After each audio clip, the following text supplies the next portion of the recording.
वसा जनसेवेचा. वाढते प्रदूषण, बदलते हवामान आणि पर्यावरणाचा ढासळत चाललेला समतोल रोखण्यासाठी आता केवळ भाषणे नव्हे तर प्रत्यक्ष कृतीची गरज आहे, असा ठाम संदेश बुलढाणा शहरातील माउंट सिनाय इंग्लिश स्कूलने वृक्षारोपण कार्यक्रमातून दिला. 3 ऑगस्ट रोजी शाळेच्या परिसरात मोठ्या उत्साहात आणि पर्यावरणपूरक वातावरणात हा उपक्रम पार पडला. कार्यक्रमाचे प्रमुख अतिथी बुलढाणाचे लोकप्रिय आमदार संजूभाऊ गायकवाड यांच्या हस्ते विविध वृक्षांच्या रोपांची लागवड करण्यात आली. यावेळी बोलताना आमदार गायकवाड म्हणाले की वृक्ष लावणे जितके महत्त्वाचे आहे तितकेच त्यांचे संगोपन करणेही आवश्यक आहे. भावी पिढीला स्वच्छ हवा, हिरवेगार वातावरण आणि निरोगी जीवन द्यायचे असेल तर प्रत्येक नागरिकाने वृक्ष संवर्धनाची जबाबदारी स्वीकारली पाहिजे. कार्यक्रमाला ज्येष्ठ विधिज्ञ अजय दिनोदे, उपनगराध्यक्ष गजेंद्र दांदडे, नगरसेवक निसार खान, नगरसेवक युनुस खान, माजी नगरसेवक शेख याकूब शेख मेहबूब, प्राचार्य अस्मा याकूब शेख यांच्यासह शिक्षक, शिक्षकेतर कर्मचारी आणि विद्यार्थी मोठ्या संख्येने उपस्थित होते. उपस्थित मान्यवरांच्या हस्ते वृक्षारोपण झाल्यानंतर विद्यार्थ्यांनी पर्यावरण संरक्षणाची शपथ घेतली. वृक्षारोपण हा 1 दिवसाचा दिखाऊ उपक्रम नसून येणाऱ्या पिढींसाठी हिरवागार वारसा जपण्याचा संकल्प असल्याचा संदेश यावेळी देण्यात आला. कार्यक्रमाच्या शेवटी शाळेच्या वतीने उपस्थितांचे आभार मानण्यात आले.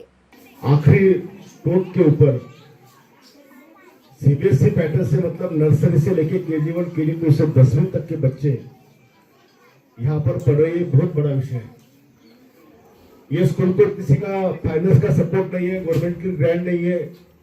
खुद के बल पर यहाँ पर अपने बच्चों को मतलब ऑटो वाले से लेके मजदूर करने वाले से लेके जितने भी मीडियम क्लास के गरीब लोग हैं जो अपने बच्चों को बड़ी स्कूल में पढ़ा नहीं सकते, ऐसे बच्चों को कम फीस लेकर एक अच्छी तालीम देने का काम हमारे वकील साहब के माध्यम से यहाँ पर किया जा रहा है. मुस्लिम समाज को हर बार यही बोला जाता है कि ये बच्चे पढ़े लिखे होते नहीं है, इनमें पढ़ने लिखने की इनमें ताकत नहीं है, ये आगे बढ़ते नहीं है. और हम भी प्रशासन में अगर देखें तो हमें कई मुस्लिम लोग या मुस्लिम महिलाएं कभी राज्य में एजुकेशन को बहुत महत्व दिया जा रहा है. आप देख रहे सभी लोग, एजुकेशन के सिवा कुछ भी नहीं है. जो एजुकेशन मतलब आप बाबा साहेब आंबेडकर ने कई साल पहले कहा था, जो शिक्षण घेईल जो वाघिणीचं दूध शिक्षण म्हणजे वाघिणीचं दूध पिणं म्हणजे शिक्षण घेण्यासारखं आहे आणि म्हणून जो शिक्षण घेईल तो गुरगुरेल अशा प्रकारचं विधान बाबासाहेब आंबेडकरांनी केलं. आणि त्याच्यामुळे आज उसके वजह से हम आज देख रहे कि कितने सारे लोग पढ़ लिख कर बड़े हो रहे हैं. तो मैं ये स्कूल के सभी बच्चों को आपको शुभकामनाएं देता हूँ कि आगे बढ़ के अपने अम्मी अब्बा का नाम बड़ा करो, मुस्लिम कौम का नाम बड़ा करो, मुस्लिम धर्म का नाम बड़ा करो और खास करके अपने स्कूल का नाम बड़ा करो जो स्कूल में आप तालीम ले रहे हो. और ये स्कूल में तालीम लेने के बाद में निश्चित रूप से जो बच्चों में कला है, स्पोर्ट की कला है, वो कुछ ना कुछ चैंपियन हमारे देश का बने.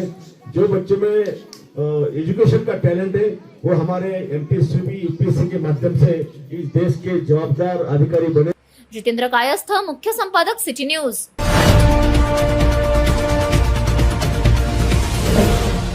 सिटी न्यूज, वसा जनसेवेचा.